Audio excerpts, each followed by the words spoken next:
Welcome back to Sonic Boom Fire and Ice. Shiroi, you had a question for me? Yeah, did all the stuff about Naka come out because of Balan? Because, like, some of the stuff that's come out is quite old at this point. Oh, there was some stuff that... it was even before Balan, to be honest, Sure. Because it seems like the people have only been sharing it recently. That's because... No. Okay. One at a time. First off... Well, the reason it's... I was gonna go first, but thanks.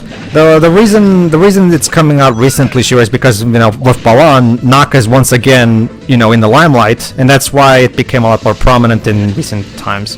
But technically, yeah, people have been bringing up Naka's personality before. Go on, Jova.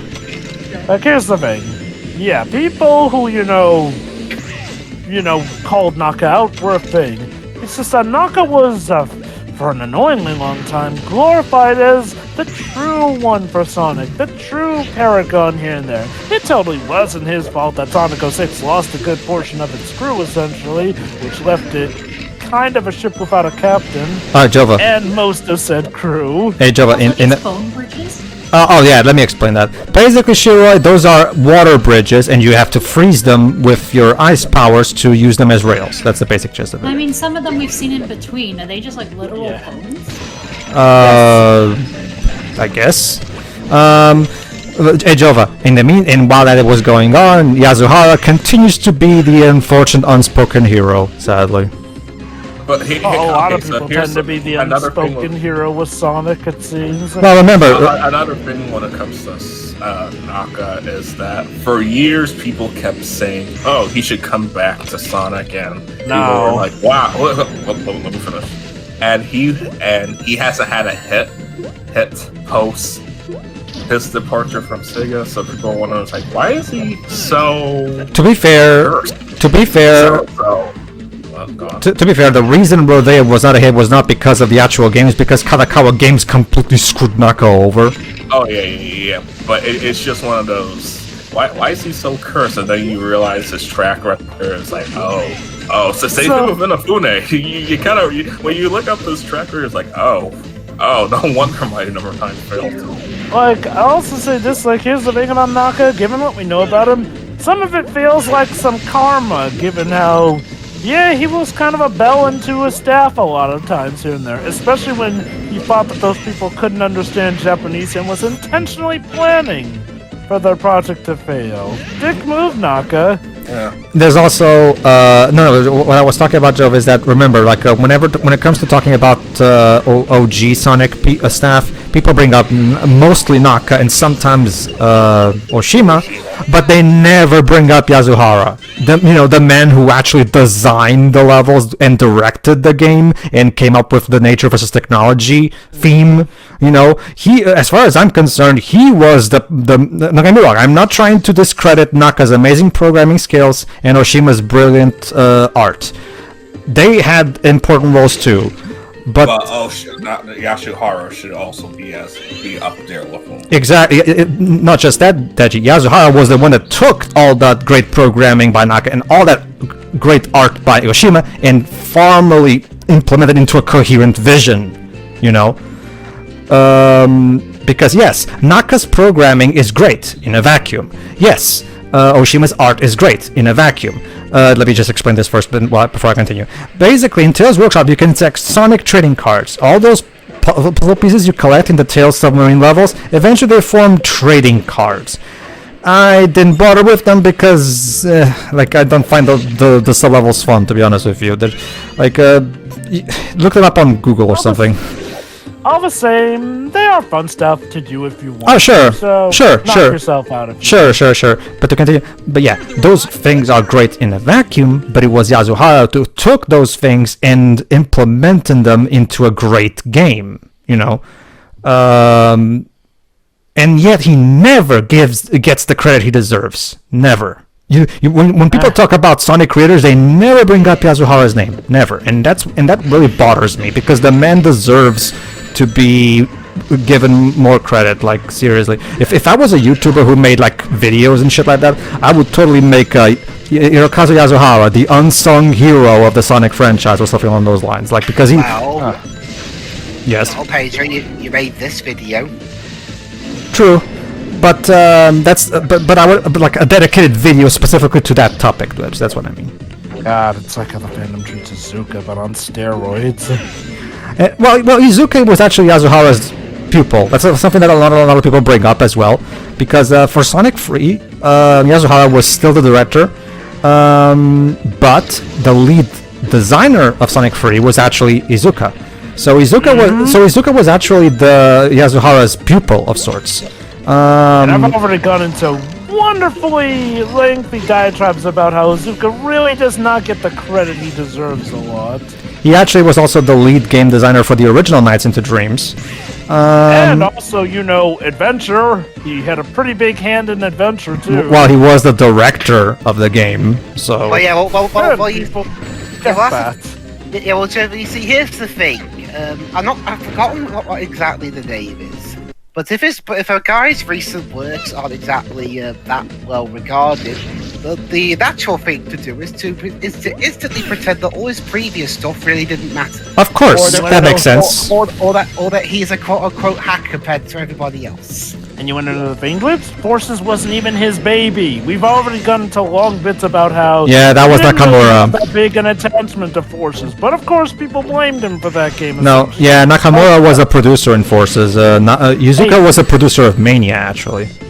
Hey, George, you want to know what he had more of a hand in? Mania. In fact, and yes, despite people trying to drag his name through the mud on this, he did not actually make Mania weaker than it was. He actually helped make that game much stronger than what it was originally going to be. And I will forever credit him for that. Yeah, Christian's original pitch for Mania was actually just the collection of CD 1 and 2, aka his ports, coupled with 4 extra levels, aka those 4 original levels that went up going in Mania.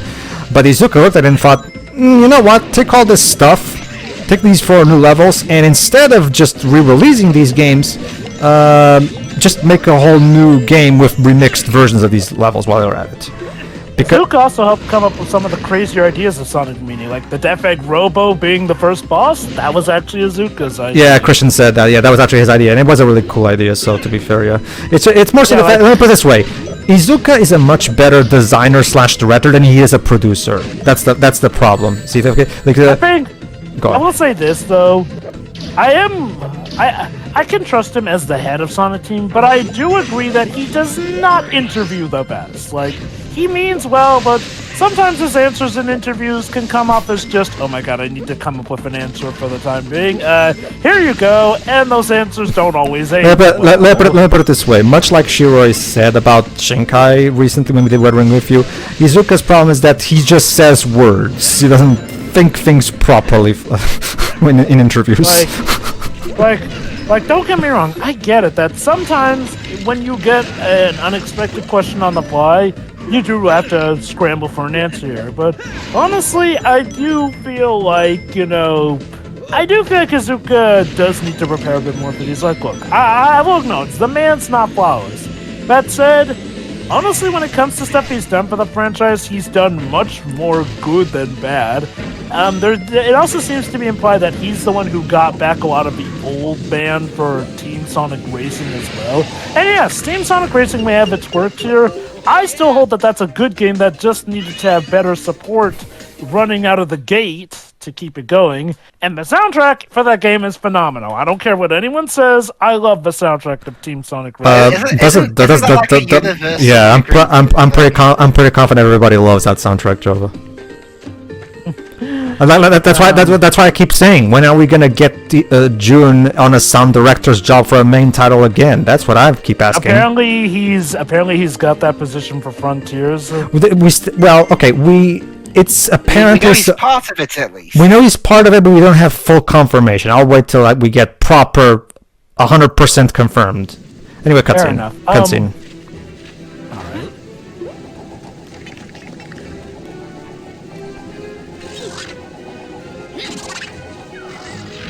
No need to be a dick, Defect. Dick fact. This little guy is definitely protecting these fissures. Why is it so important that they stay open? And why are these things popping up like toadstools on Mushroom Hill in the first place? I wonder. Well, I mean, at least it's not too far away from you. Time for a showdown. Sonic versus little tiny orange. And Sonic and Defat jump cut out of the scene, Oh, it seems. I thought Sonic got pulled No. around. No. Don't you see? They're moving faster than the speed of if he had a sound, chance. so they really. It looks like they're blinking out, but they're just moving that fast. Yeah, want to see me run to that fissure? Shall we see you do it again? Yeah. Yeah. Yeah, Speaking so- of which, how is SpongeBob these days? I know it was getting better, but I'm wondering if they still maintain that. Let me just explain this boss though. Okay, for this one you have Sonic pairing up with Tails. Yeah, this is gonna be a recurring thing in the game. Every new boss has Sonic team up with one of his friends. So for now we have Tails, and the previous one was Amy. So yeah.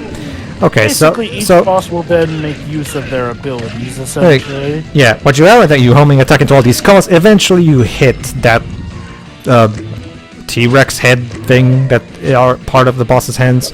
I'm not sure what to call those. The point is, when it tries to launch at you, you homing attack your way till them so you can hit them, like you're about to see, like this, and there. Oh, fuck. Okay, I messed up one up there, but I'm gonna get a second chance as you're about to see.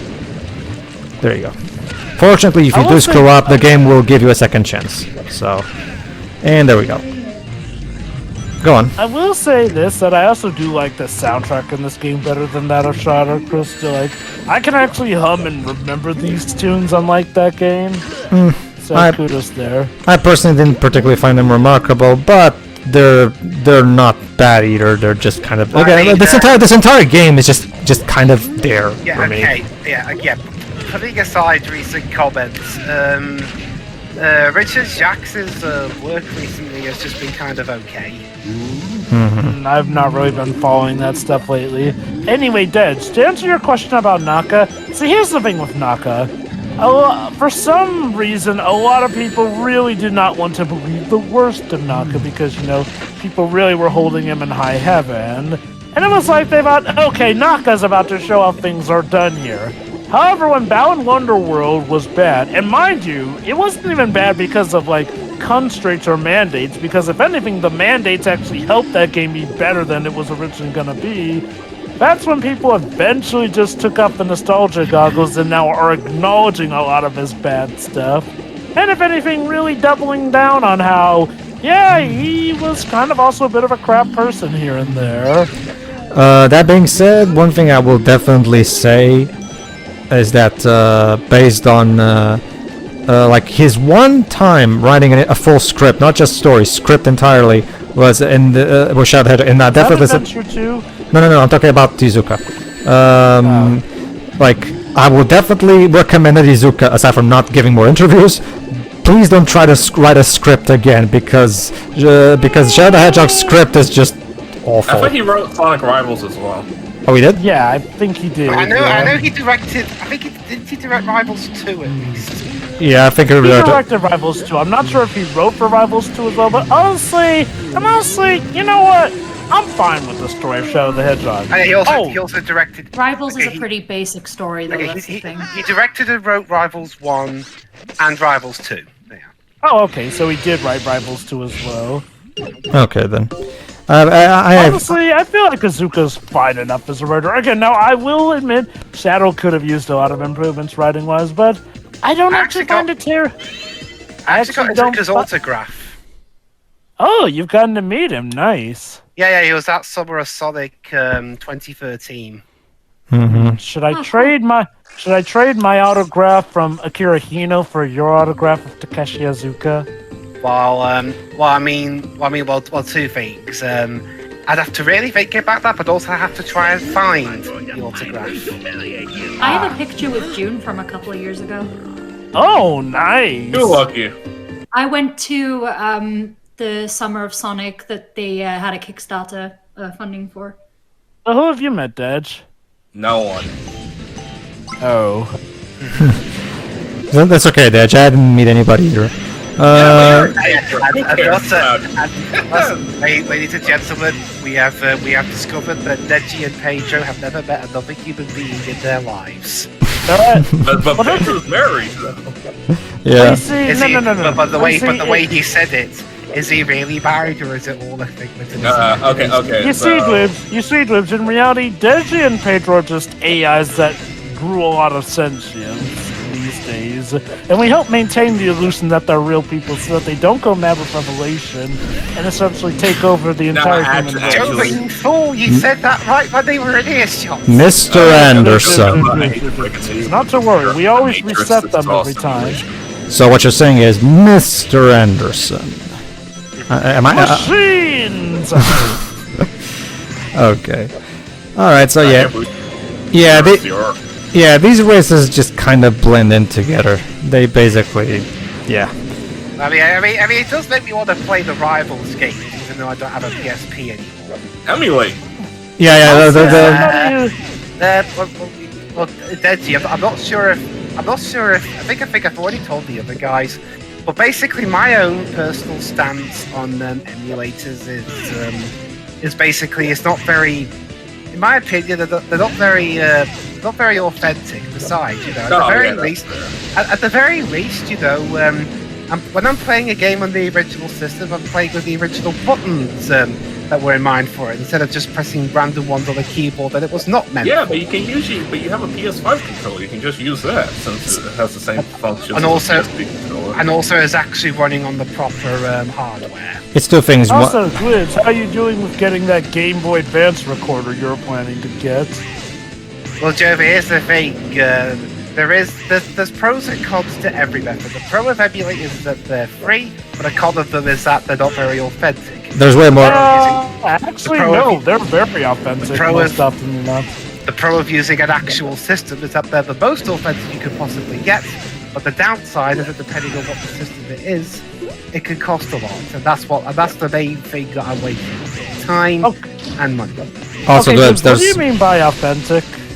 He means like the authentic Playing experience. on the actual hardware. Yeah, playing on the actual hardware. Yeah, But here's that my regard. counter. Some of their hardware isn't available anymore because they haven't been re-released. So if they're not selling it to me anymore, it's fair game. Not only that, sometimes emulators can legit improve the experiences. Yeah, the best way to play Wii games right now is actually not on the original hardware. It's actually on the Dolphin. Oh yeah, we could use those to fake glitches. Hmm? And in a day and age where essentially You're thinking of Yuzu. That's not Dolphin. That's Yuzu, a Switch emulator. Oh my god! Look. All right, that. Okay. That was just one person, and two, it also turns out, oh yeah, those glitches are real, but you have to go out of your way. Cutscene, by the way. Cutscene, dude. So, Save him. I was bringing him back, you nincompoop. well, I mean, to be fair, Eggman, they're your enemies. Yeah. You guys play a ton. I mean, there's Knuckles. Also, it's like a bunch of people clinging on, so, you I know. know we're lost, but another island is in serious trouble. I think closing all these fissures here is backing everything up somewhere else. We need to find our way So out it's of here simply and fix about those fissures. close this, pop, Fast is out what I goes do the best. opening. I mean, you could split up and go to different islands. Well, that's the thing, though. What they need to find is a permanent solution, because essentially what's happening is kind of an equivalent to pop 'em in, sock 'em out, essentially.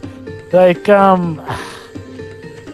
to describe it? Okay, you know, like that thing where you push a peg in one way, then the peg pops out the other end? That's essentially what's going on with the fissures. Look at it this way. Look at it this way. Look at it this way, Dwibs. I recorded Lost World 3DS on Citra, aka the 3DS emulator, and the experience felt pretty authentic to me. I even used gyro controls, just like the game was intended with. Well, that's the thing, though, Pedro. You weren't deliberately going out of your way to make the game look worse than it actually was. Well, yeah, like, why would I? Like, well, I mean, that's the thing, though, Pedro. Some people would do that, unfortunately. Is Pedro's name... Wait, Dwibs. Is Pedro's name Aaron Henson? Buddy, please, No, is it? please don't tempt me to rant about him because I will never shut up. Let's just move on. Okay. I will say this though. It was sweet karma to see him so annoyed that he wasn't able to make Sonic Cars Ultimate on the Switch version look terrible, because by that point, game was patched well enough that he wasn't able to go on his usual Sonic is bad rant. So if anything, he ended up endorsing a good Sonic game, much to his annoyance. Not entirely, because the game still had a bunch of issues, but It still, was it wasn't okay. the degree that he was hoping. Okay, well, that's the thing though. The thing that stung me the most about the whole Sonic Colors Ultimate fakey glitches thing was that it wasn't just that you did it at all. It's that it gained so much traction, and people were so quick to believe them.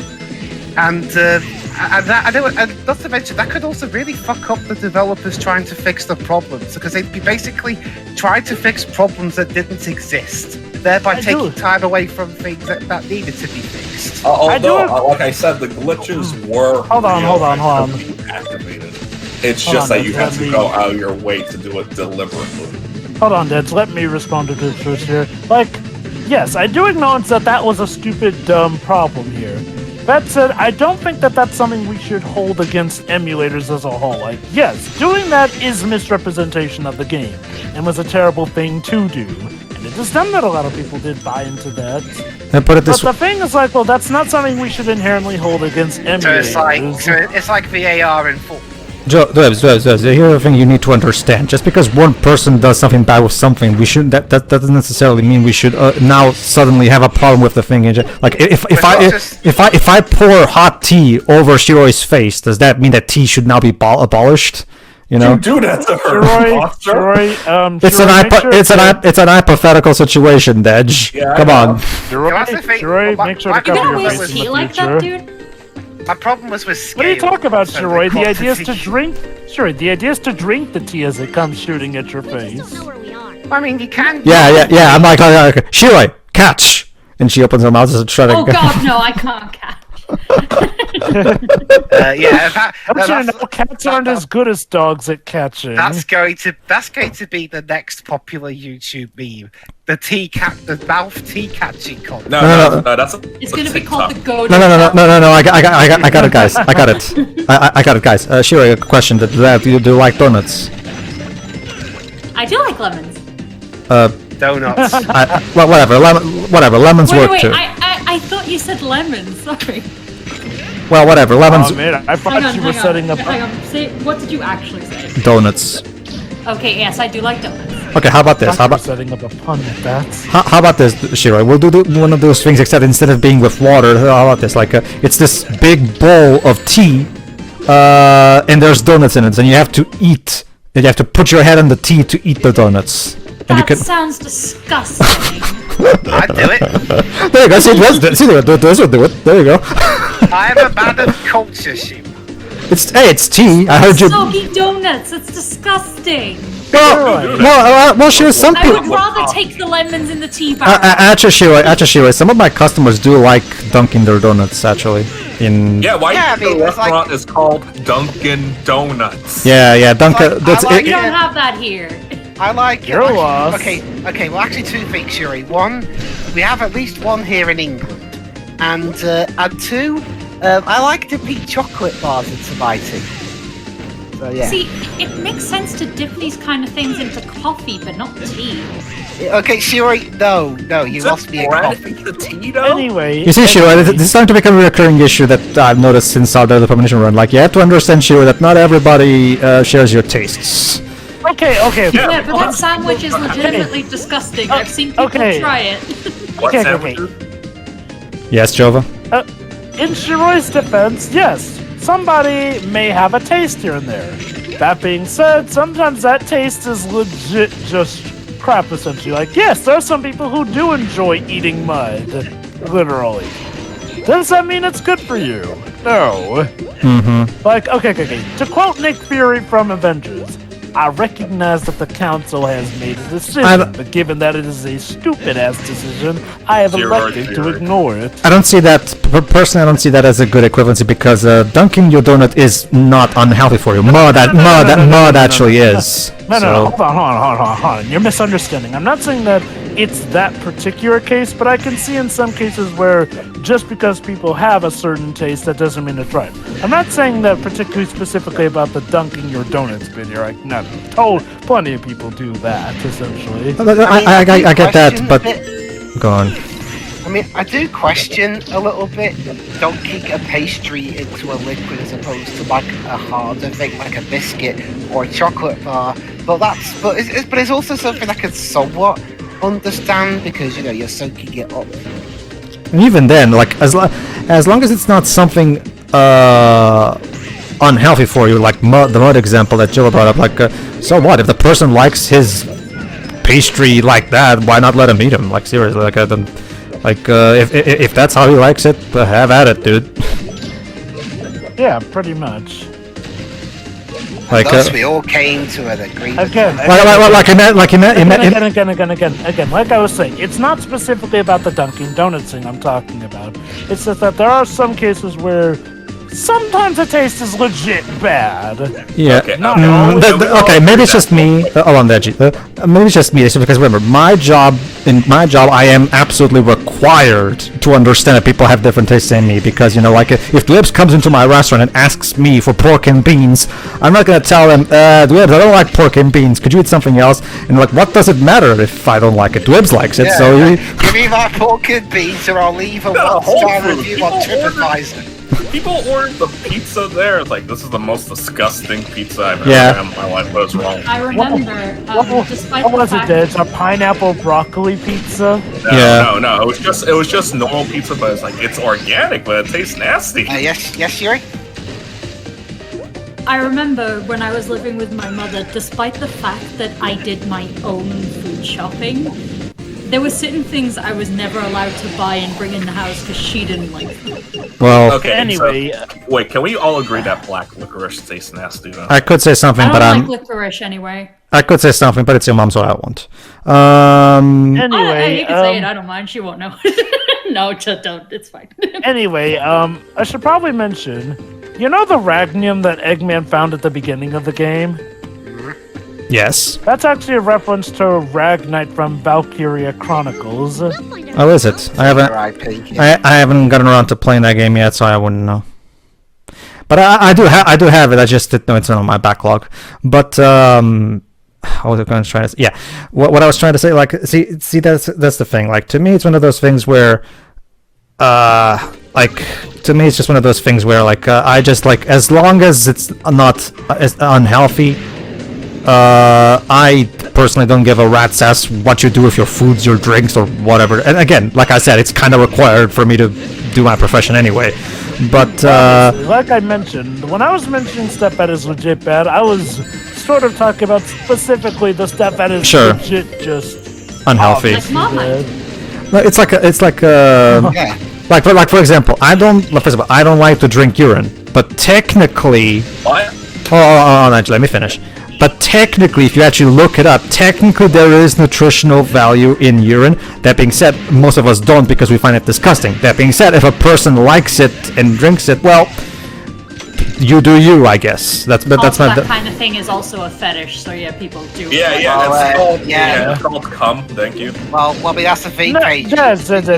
Urine and cum are two different things. I was going to say, you do kind of have to do yourself to be able to drink it. What I mean, Dwebs, is that again, like as long as it's not unhealthy, again, if the person likes it, well, can argue taste, I guess. The point is, like it's the same. It's the same. It's that same reasoning that I do for the president of Warner Bros.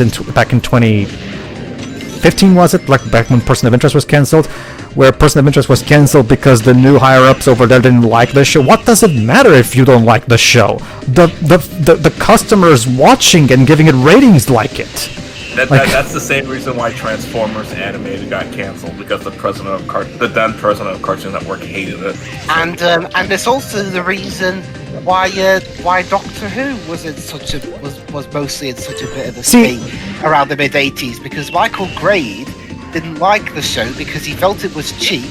And in spite of being one of the guys who could end up possibly being able to make sure Doctor Who was not cheap, he decided to screw it over more, and eventually the show ended. See, here's the thing.